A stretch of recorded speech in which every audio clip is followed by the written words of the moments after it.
नमस्कार प्रिय विद्यार्थियों, मैं जगदीश चौधरी संस्कृत विषय के साथ यहाँ आपके लिए लेकर आया हूँ संस्कृत का कालांश। तो संस्कृत की बात करें तो किसी भी भाषा को सीखने से पहले हमें उस भाषा का ज्ञान होना बहुत जरूरी है, या यूँ कह दें कि उस भाषा की जो व्याकरण होती है उसको सीखना बहुत जरूरी है। जैसे हिंदी भाषा को सीखने के लिए हिंदी व्याकरण का ज्ञान होना बहुत जरूरी है, या अंग्रेजी भाषा को सीखने के लिए अंग्रेजी ग्रामर का ज्ञान होना बहुत जरूरी है। ठीक उसी प्रकार संस्कृत भाषा को बोलना या लिखने के सीखने के लिए हमें संस्कृत व्याकरण का ज्ञान होना बहुत ही जरूरी है। इसलिए मैं आपके साथ यहाँ संस्कृत व्याकरण का एक टॉपिक लेकर आया हूँ, वाक्य रचना, या यूँ कह दें कि हिंदी से संस्कृत में किस प्रकार ट्रांसलेट किया जाए या अनुवाद किया जाए। तो वाक्य रचना या वाक्य का अनुवाद, वाक्य रचना या अनुवाद कहते हैं।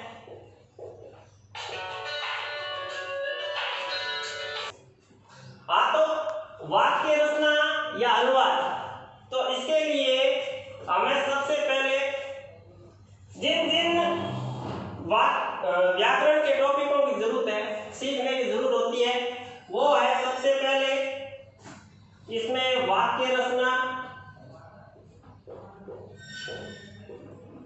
इसके साथ में क्या क्या टॉपिक सीखना है मैं बता दूं। सबसे पहले शब्द रूप प्लस कारक प्लस धातु रूप, अर्थात इसको कहते हैं क्रिया। धातु रूप मतलब क्रिया, कारक मतलब आपने हिंदी में कभी पढ़ा होगा कर्ता ने कर्म को कारण से, और शब्द रूप मतलब कर्ता। कर्ता कौन कौन से शब्द रूप दो प्रकार के होते हैं, एक तो संज्ञा शब्द रूप,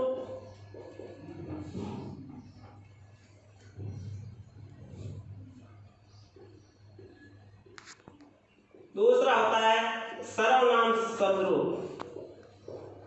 शब्द रूप दो प्रकार के होते हैं। जैसे संज्ञा से मैं कह दूं, जैसे राम है, मोहन है, सोहन है, जो संज्ञा शब्द होते हैं, जो कर्ता कहलाते हैं, वो है संज्ञा में आते हैं। सर्वनाम जैसे मैं, तुम, मुझे, ये है जो सर्वनाम शब्दों में आते हैं। तो ये तो बात हो गई संज्ञा की, संज्ञा शब्द रूप की और सर्वनाम शब्द रूप की। अब संज्ञा में संज्ञा शब्द रूप तीन प्रकार के होते हैं। वो कौन कौन से? इन्हें लिंग के आधार पर तीन भागों में बांटा गया है। जैसे पुल्लिंग संज्ञा शब्द, स्त्रीलिंग संज्ञा शब्द और नपुंसक लिंग संज्ञा शब्द।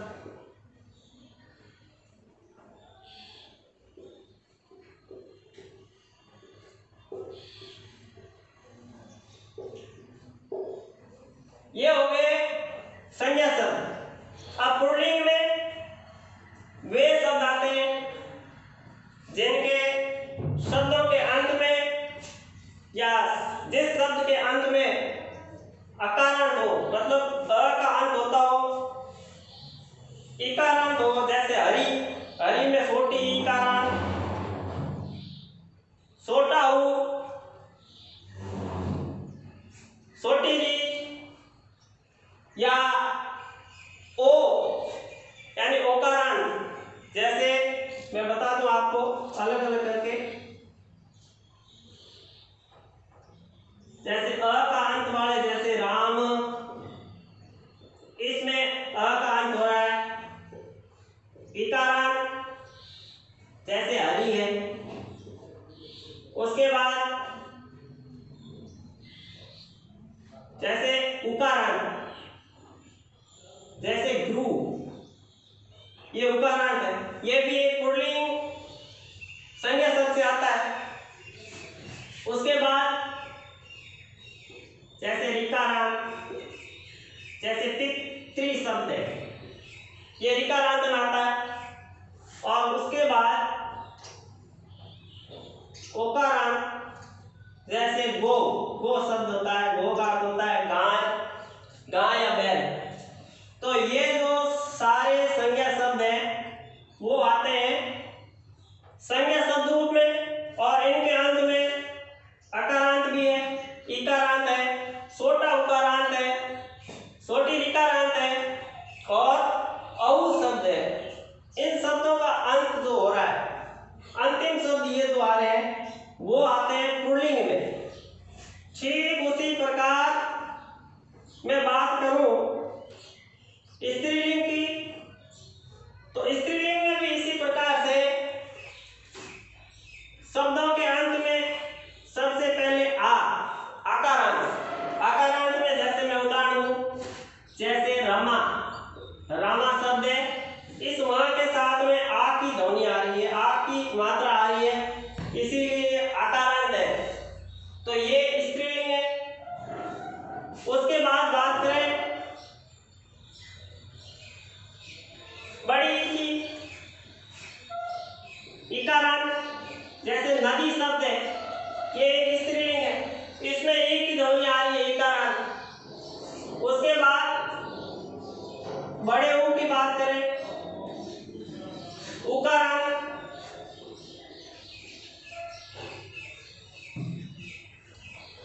जैसे वधु शब्द है, वधु, ये बड़े उकारांत में आता है, क्योंकि इस वधु शब्द के अंत में बड़े ऊ की ध्वनि आ रही है, इसीलिए ये उकारांत में आ गया। उसके बाद बड़ी ऋकारांत, एक मात्रा और लगती है, इसको कहते हैं संस्कृत में बड़ी री, ये हो गई छोटी री और ये हो गई बड़ी री। तो इसके साथ में इसके उदाहरण के तौर पर शब्द आता है मातृ, पितृ, पितृ या मातृ, ये है जो स्त्रीलिंग शब्द है, ये है जो पुल्लिंग शब्द है। और औकारांत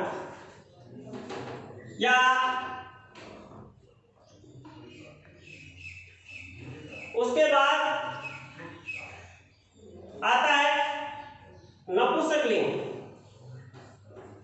तो इसमें भी ये सेम टू सेम अ और आ के अंत वाले वर्ण आते हैं, परंतु इनमें प्रथमा व द्वितीय विभक्ति होती है, वो थोड़ी सी डिफरेंट है।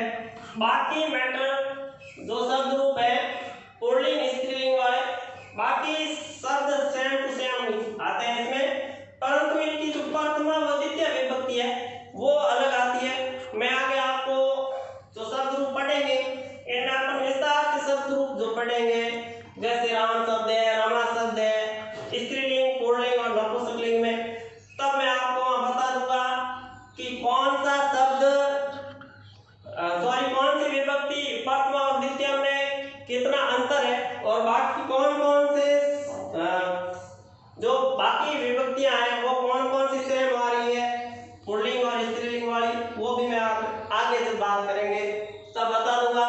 ये तो हुई बात शब्द रूप की। अब उसके बाद में वाक्य रचना में दूसरा कारक विषय आता है, टॉपिक आता है जिस पे चर्चा करेंगे, वो आता है कारक।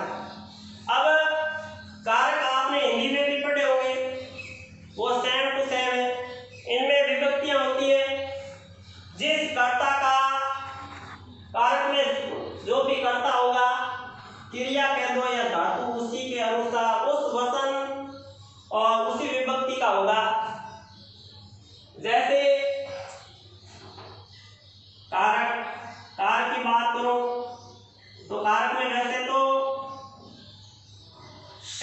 विभक्तियां होती है।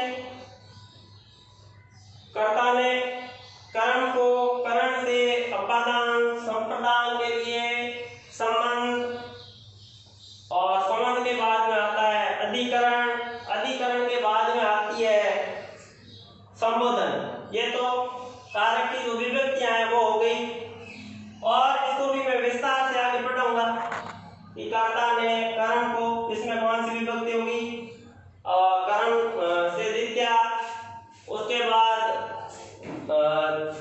तृतीया विभक्ति कौन कौन से टॉपिक में लगेगी वो भी मैं इसमें बता दूंगा। उसके बाद तीसरा क्रिया या धातु रूप। क्रिया कहते हैं इसको हिंदी में समझने के लिए, संस्कृत में कहते हैं धातु रूप। अब धातु रूप की बात करें तो धातु रूप मुख्य रूप से होता है, धातु रूप में 5 लकार होते हैं, मुख्य रूप से 5 लकार होते हैं। वैसे तो संस्कृत में 10 लकार माने गए हैं, परंतु हमारे 10th तक के सिलेबस में या पाठ्यक्रम में 5 लकार ही मुख्य रूप से माने जाते हैं। वो 5 लकार में बता दूं कौन कौन से होते हैं। 5 लकारों में बात करें तो पहला लकार है लट लकार, यानी वर्तमान का। उसके बाद लकार को काल या काल कहते हैं, संस्कृत में लकार कहते हैं, हिंदी में काल कहते हैं। उसके बाद दूसरा लकार लेट लकार, यानी कि भविष्य काल, जो भविष्य में आगे क्या होने वाला है उससे संबंधित जितनी भी क्रियाएं आएगी वो भविष्य काल में आएगी। तीसरा वो है लंग लकार, ये है भूतकाल। उसके बाद चौथा है लौट लकार, और इसका अर्थ होता है आज्ञा देना, किसी को आज्ञा देना, आज्ञार्थक। वाक्य जितने भी होते हैं वो इस लौट लकार में आते हैं। और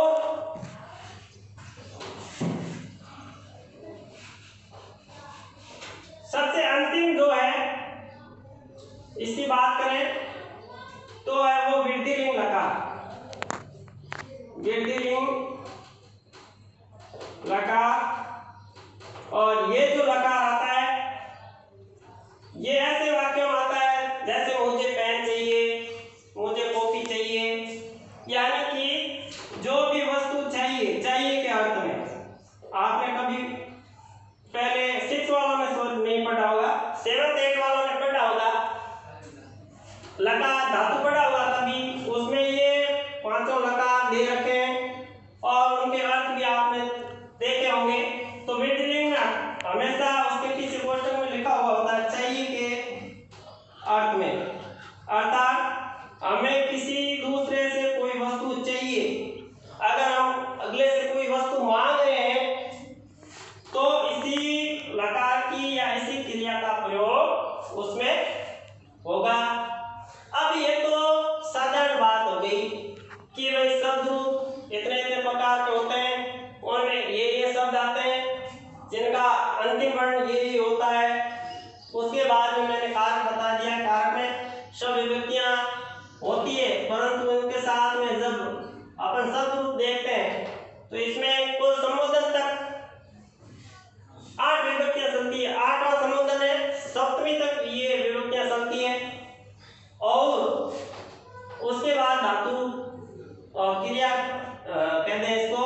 तो धातु रूप मैंने बता दिया 5 प्रकार के लकार होते हैं, लट, लिट, लंग, लौट और वृद्धिलिंग लकार, अर्थात वर्तमान काल, भविष्य काल, भूतकाल, आज्ञार्थक यानी आज्ञा देने के अर्थ में, वह वृद्धिलिंग लकार चाहिए के अर्थ में। ये तो यहाँ हो गई बात अपने साधारण वाक्य रचना की। अब जैसे आगे वाक्य रचना की बात करें तो सबसे पहले हम पढ़ेंगे कि वो संज्ञा शब्द कौन कौन से, और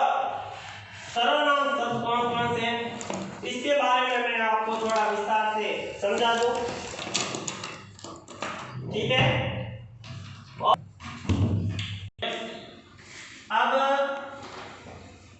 बात करें शब्द रूप की, तो संज्ञा शब्द में जैसे राम शब्द है या बालक शब्द है, इनका हम यहाँ जिक्र करते हैं। तो राम शब्द में कौन कौन सी विभक्तियां के रूप चलते हैं? राम शब्द और बालक शब्द सेम है दोनों, चाहे आप राम शब्द पढ़ लोगे तो बालक शब्द अपने आप बना सकते हो, इनमें कोई ज्यादा फर्क कुछ है नहीं। जैसे जैसे राम शब्द के रूप चलते हैं उसी प्रकार बालक शब्द के भी रूप चलेंगे। परंतु यहाँ मैं आपको बता दूं कि इनके साथ में कारक जो मैंने अभी पहले बताया था उनका रूप कैसे चलता है, ये चीज जो कारक जो पढ़ते चलते हैं उनका मैं आपको यहाँ जिक्र बता दूं। उसके बाद में मैं आपको पीडीएफ के जरिए 2-3 संज्ञा शब्दों के शब्द रूप भेज दूंगा, देख लेना। तो सबसे पहले यहाँ पर बात करते हैं विभक्ति। विभक्ति के बाद में अर्थ और फिर कारक में कैसे प्रयुक्त होता है, एक वचन के लिए, द्विवचन के लिए या बहुवचन के लिए, वो चीज मैं आपको यहाँ बताने जा रहा हूं। ठीक है, तो सबसे पहले प्रथमा विभक्ति, और इसका अर्थ होता है ने, अर्थात कर्ता ने। ये तो आपने हिंदी में पढ़ा होगा, कर्ता ने, करण को, करण से, ये कारक पढ़े होंगे। यही चीज यहाँ मैं आपको समझाना चाहता हूँ कि तीनों वचनों में ये कैसे प्रयोग होते हैं, इनके रूप कैसे चलते हैं, वो चीज मैं आपको बता दूं। तो एक वचन में होगा सह, ये शब्द रूप में आपको बता के दिखाऊंगा कि कैसे ये शब्द रूप बने। ये जो मैं यहाँ लिख रहा हूँ ये पढ़ती है, तीनों वचनों के पढ़ते हैं जो शब्दों में कैसे चलते हैं, इसी चीज को मैं यहाँ समझाने जा रहा हूँ, ध्यान से देखना। तो एक वचन में आता है सह, या आपको सह नहीं लिखकर या विसर्ग भी लिख सकते हो। उसके बाद औ, तृतीय विभक्ति औ, जैसे मैं आपको बात बता दूं, राम, रामो, रामा, यहाँ अस या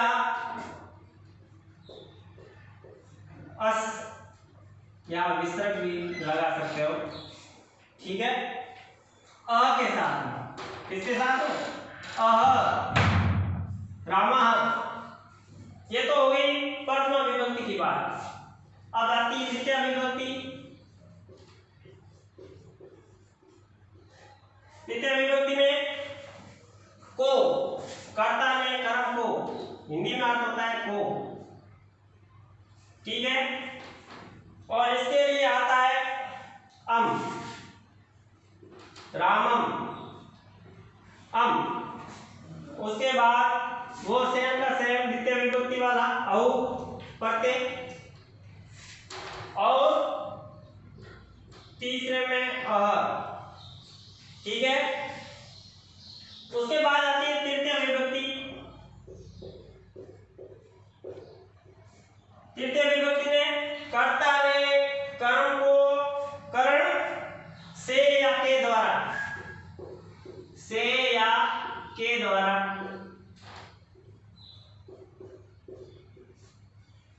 ये अर्थ होता है इसका तृतीय विभक्ति का। तो इसमें रूप रहते हैं एन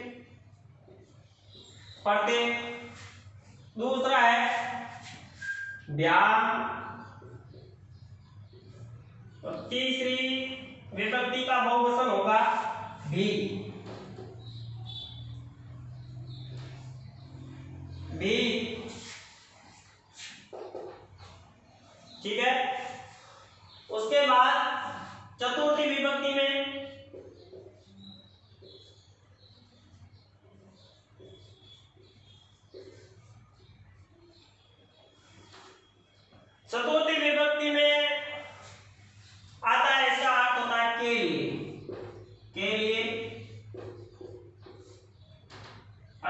किसी वस्तु के लिए चतुर्थी विभक्ति का प्रयोग होता है।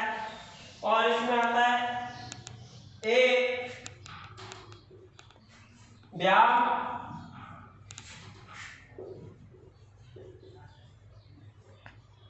और भ्य, ये हो गई चतुर्थी विभक्ति। पंचमी में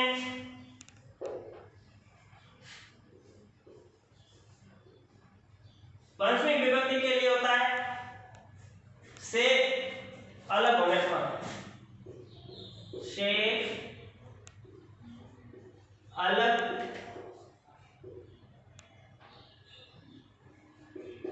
होने पर, अर्थात किसी वस्तु से कोई चीज दूर हो रही है, अलग हो रही है, इसके लिए पंचमी विभक्ति का प्रयोग होता है। और इसमें आता है आर्थ प्रत्यय, वो सेम का सेम व्याम,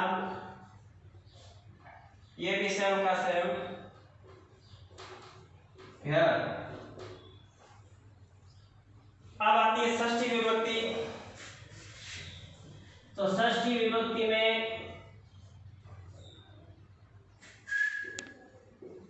के, का, की के लिए षष्ठी विभक्ति प्रयुक्त होती है। तो इसके लिए आता है श, उसके बाद आता है ओष,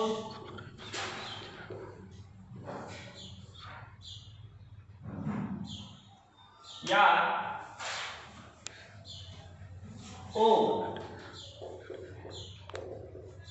और उसके बाद आता है आम। उसके बाद में आती है सप्तमी विभक्ति।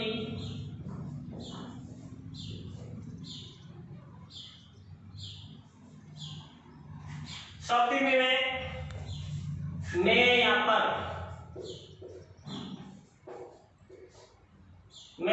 के लिए सप्तमी विभक्ति का प्रयोग होता है। इसमें आता ई प्रत्यय, वो सेम का सेम ओस या ओ,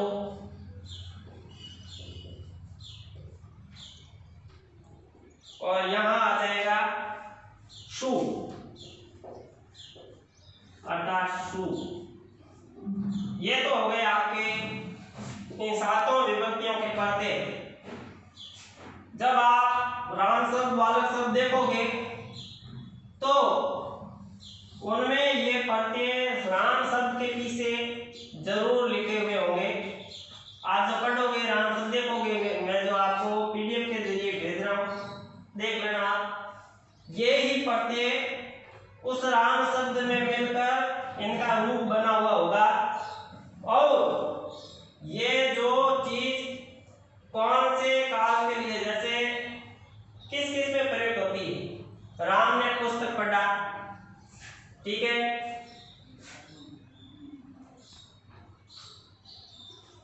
तो उसमें जैसे वाक्य राम ने पुस्तक को पढ़ा या राम पुस्तक पढ़ता है, उसके लिए राम क्या है, एक वचन है, इसीलिए यहाँ एक वचन आ जाएगा। तो जिस प्रकार यहाँ राम एक वचन है तो इसकी क्रिया भी एक वचन और वही विभक्ति प्रथमा प्रयुक्त होने वाली है। जैसे राम पढ़ता है या राम पुस्तक पढ़ता है, तो पुस्तकम, अब वो क्रिया क्या कर रहा है, पढ़ता है, तो ता आती है, ये कौन से लकार बनते हैं, लट लकार वर्तमान का। ये अपन आगे जो धातु रूप पढ़ेंगे उनमें मैं बता दूंगा। तो इसका रूप चलता है पट्टी, अर्थात राम पुस्तकम पट्टी। इस प्रकार ये हो गया शब्द रूप। और ये कारक शब्द रूप में कैसे प्रयुक्त होते हैं, ये चीज मैंने आपको बता दी। अब इसके बाद दो टॉपिक लगभग अपने यहाँ क्लियर हो गए। अगले टॉपिक में अपन पढ़ेंगे कि धातु रूप कौन कौन से काल, जो काल तो मैंने